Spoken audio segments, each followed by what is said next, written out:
Hi there, and thank you for tuning in to the Social Circus, where every week we dive into a variety of topics covering social media, mindset, and how to run your business. I hope that you enjoyed today's episode. Hello there, and welcome to episode 13 of the Social Circus. I'm your host, Sarah Thompson, and today I'm excited to be talking about Facebook ads, and in particular, the Apple iOS changes and what they have meant to you. So if this is something you felt you've heard talked about a lot, stay tuned, because it's going to be such a great episode for you to get some tips and also understand what it actually means. Because I know for many people, the changes happened some time ago and we can feel like, wow, I didn't keep up with that and I'm not actually sure what they mean and what are the implications or why it actually all happened. So I'm going to break down all of that for you. And I'm going to start at the logical place. So if you are not across any of this, this is going to be a great episode. I'm going to start with big data. And big data is actually the reason behind a lot of what I'm going to be talking about today, and it's the reason behind Apple's motivation in terms of the changes that they made. So big data is a term that we often hear that simply refers to larger, complex data sets. And they are actually so voluminous or large that traditional data processing software simply cannot manage them. So there are four characteristics of big data. Can you tell I studied this at university?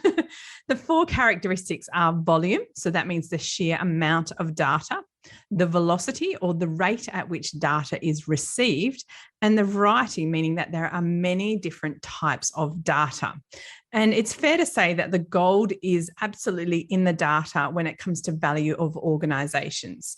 So I want to talk on a little bit of background about our four big digital marketing companies, or digital companies, I should call them, who they are and what they mean. Now, if you haven't heard of the four, as they're called, or the big four of tech, this is who they are. They are Apple, Meta, Alphabet, and Amazon.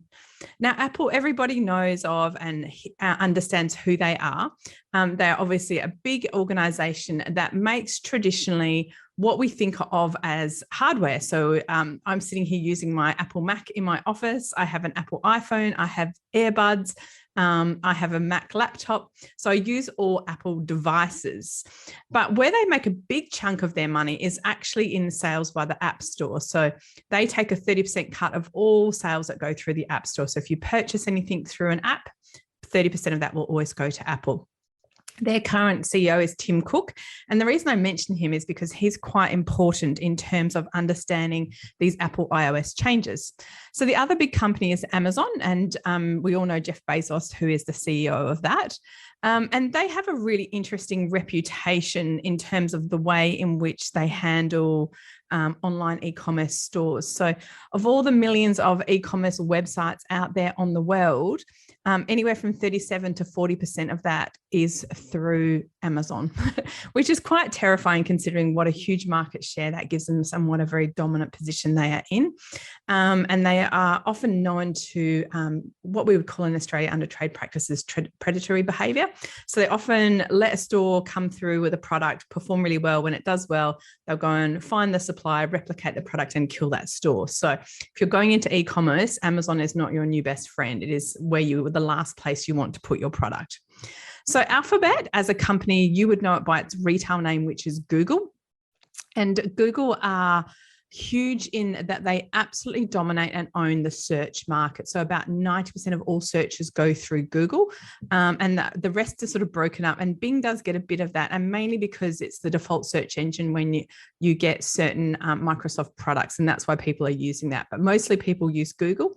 And we know in culture and society, when a term becomes the verb, we know that it has massive cut through. So if you are British descent, you'll know that people don't say we're going to do the vacuuming, they say we're going to do the hoovering. And Hoover is the brand that has become synonymous with vacuuming. So rather than saying I'm going to search, we say I'm going to Google something. So it's become that verb that we use to communicate what that action is that we want to take. Now, the other big company is Meta. And if you weren't aware, in 2021, Meta changed its name. And so the companies that sit underneath, or the biggest brands, are obviously Facebook. So Meta is the parent company that has all of the brands, including Facebook, Instagram, Messenger, WhatsApp, and Oculus sitting underneath it. So it's a very big company. So all of these companies make up the big four of tech, and you'll be interested to know that it used to be the five, and Microsoft was actually part of that. And the reason that it dropped off was because it failed to collect data on people. And data is really in the value of these organizations, what it knows about people and how it can create influence and create exceptional advertising for people because of the data that they collect. So that's a little bit of a background on the big four as they are known. And really, their combined value, I think, is around the $4 trillion US. So there's not many, I think, companies' GDP that would, or countries' GDP that would represent that. So they're huge. Now, the big change came because Apple's CEO, Tim Cook, as I mentioned, is very vocal about privacy and transparency. And he has been speaking very widely on this for several years now, and particularly in relation to the fact that he believes that most users don't understand that they're being tracked and that their data is being captured. And he's really upset about this, and I think probably rightly so, but we're not going to dive into the, the morality of, or absence of morality in data tracking. I'm going to talk to you about what it actually is. So data tracking is really where you as a user are being tracked. And this means when you move from one website to an app, your actions are being tracked and your data is being collected. So it goes on very much behind the scenes. And we have all had this experience of understanding when we're being tracked, and it feels somewhat unsettling. So it might be that you are thinking of going on a holiday and you pop into Google, wherever you're going on holiday and fun activities to do. You then go to a website and have a look at their activities. And then 5 minutes later, you pop over to Facebook and you start getting hit with ads that are remarketing from that company that you just visited. So it's when we have those moments when that happens that we feel very aware of this app tracking, and we're kind of like, oh, so it's following me and watching me. But that is honestly the tip of the iceberg, and it's a very visible tip, and there's plenty going on behind the scenes that you're not aware of and don't understand. And this is why Apple really took a stance against it.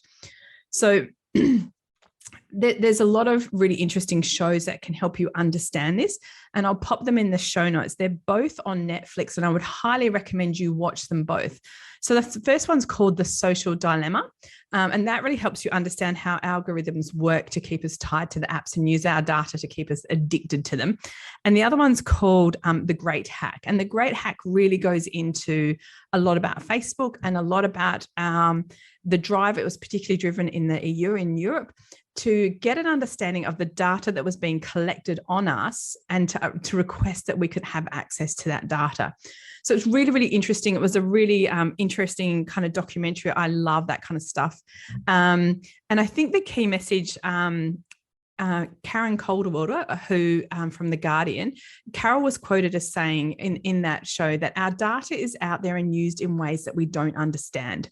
And that's actually probably the truth about it. It is being used and we don't know what for. And so what Apple decided to do was to give you some control over your data.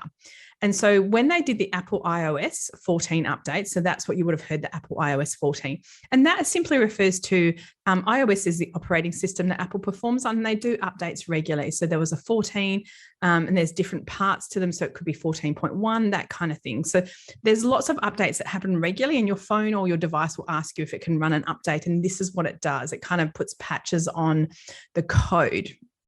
So when Apple announced this iOS 14 update, they made it very clear that they wanted what they call app tracking transparency, ATT. So if you've heard of that term, that's what it refers to. And what they're trying to do is they're trying to let you have some understanding and control over how your data is being used, which I think is a great idea. So when the Apple iOS 14 update was first released in June 2020, there were some features that were rolled out then, but it was really on the 26th of April in 2021 that the ATT, app tracking transparency, went live. And when that went live, every time you accessed an app that you had on an Apple device, so whether that's a phone or a tablet or your computer, you were forced to opt into all app tracking.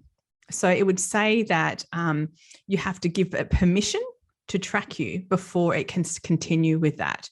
So apps like Facebook and Instagram and many others were forced to prompt you to ask, can we track your data? And you could say allow, or you could say to ask the app not to track. So you as the user, for the first time, were actually given a choice, which I think is really important, because we want to make sure that we're comfortable with giving our data away and how we're giving it away.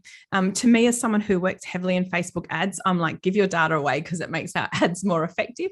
But I also understand the need for privacy and also the need for control as to what is out there that's being retained about me and how could this be misused. So it's quite important that you understand that.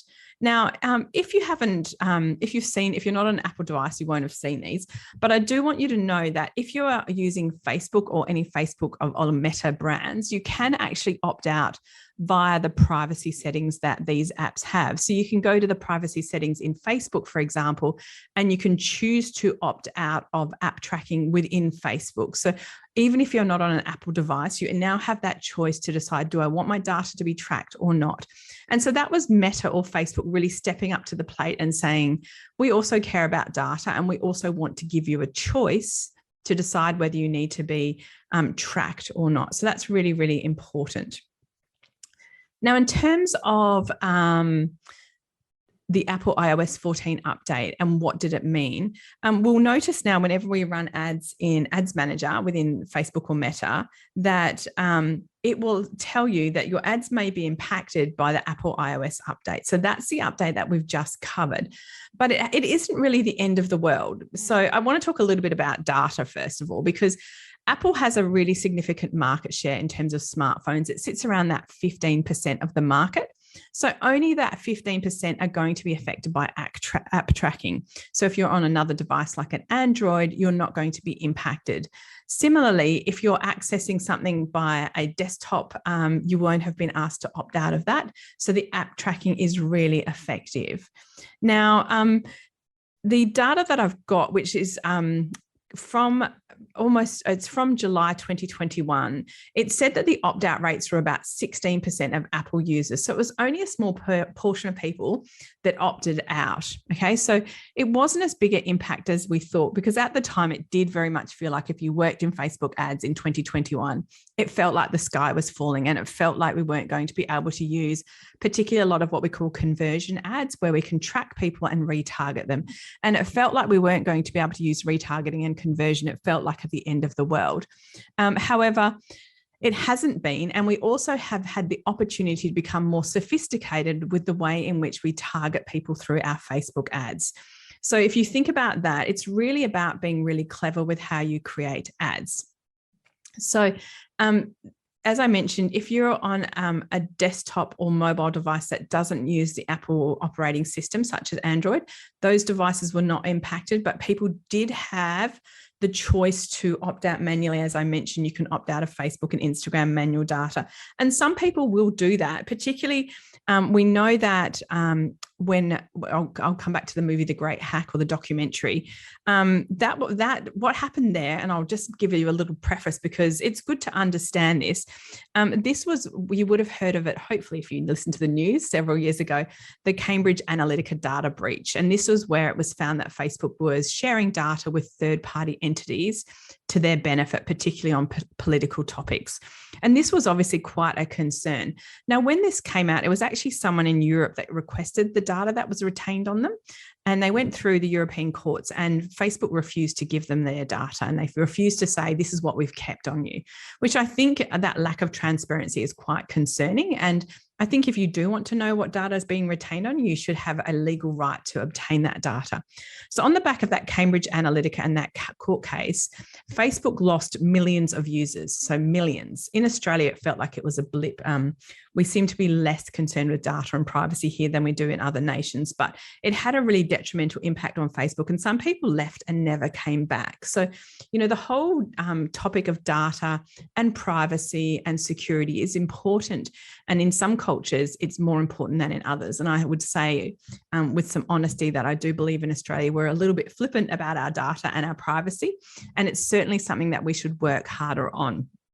But let's talk about what does it mean for our Facebook ads now that we've got the ATT, the app tracking transparency, where people can opt out? So it means a few things in terms of your ads that you're running through Ads Manager on Facebook or Meta, whichever you want to refer to.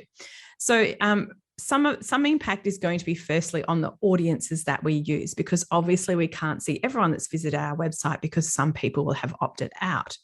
So if you're using custom and lookalike audiences that rely on data from your website, those audiences may be reduced, and this can make them non-viable. So that's key to understand.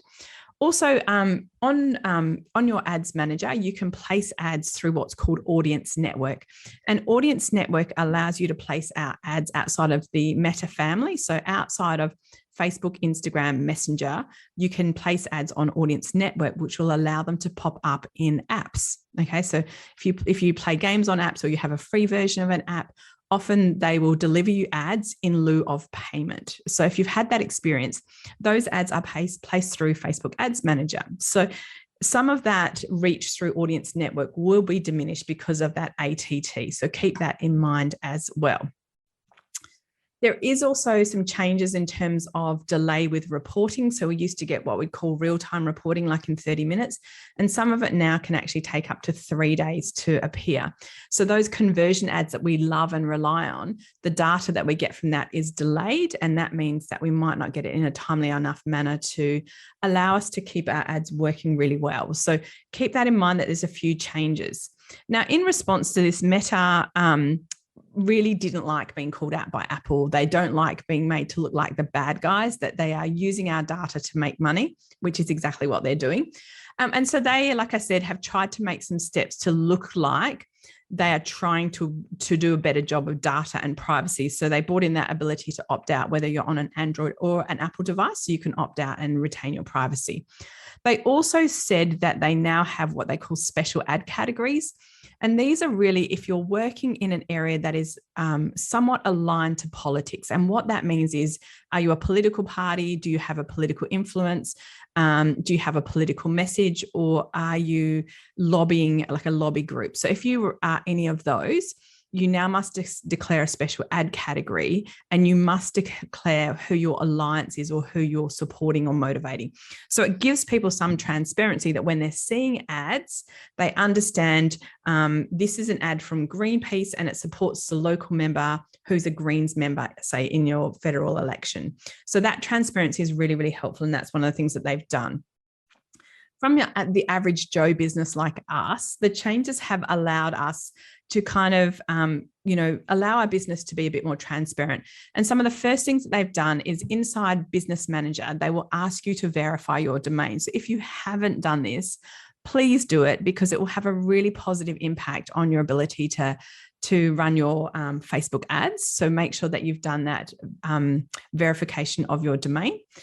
You will also find that if your domain is not verified, they will pause any ads that have an impact with that Apple iOS update. That's something that shouldn't be affecting you too much, because we've been living with this for a little bit of time now. So keep that in mind. The other thing they've done is reduce the number of what we call aggregated events. So in days gone by, we could have unlimited number of those, and now we can have a maximum of 8, which does seem like a lot, but you can actually get through those very quickly. So you need to keep in mind and choose those wisely to make sure you're getting the events that are going to show you those kind of, I don't want to call it conversions, but in a lot of cases, it is a conversion event that we're looking for. So keep that thought in mind. Now, I hope that you've enjoyed listening to today's podcast. My goal is really to help you understand the background to some of these things that happen. And I know that we're all very busy business owners. And what often happens is that something's going on in the background, like Apple iOS 14 updates happening, and we're aware that it's happening. We're like, I know that something's going on, but I don't really understand it, and I'm not really sure what action to take. So it is my hope that by listening to today's episode, you feel a little bit more confident about understanding Apple iOS changes. You understand what's going on at a macro level in terms of those big tech companies, how they interact with each other, and what they're trying to do. So Apple would like us to think that they're on our side and protecting our data. They've just taken a different stand. That's a very palatable PR story. Facebook or Meta, on the other hand, have done a really poor job of this and are scrambling very hard to make it look like they care about us and our privacy. I'm not going to dive into whether or not I think that's right. I want you to decide and remember that you still do have some control over your data if you choose to take that through your privacy settings. So hope you found today's episode useful, and I'll look forward to hearing you, tuning in with you again same time next week. Thanks so much for tuning in to The Social Circus. As your host, Sarah Thompson, I am thrilled that you've chosen to spend your time hanging out with me. I would be so grateful if you could spare an extra moment to go and leave me a review on your favourite podcasting platform. And if you even felt more excited, you could share my podcast with your friends who you think would get great value from it. Thanks so much again for tuning in.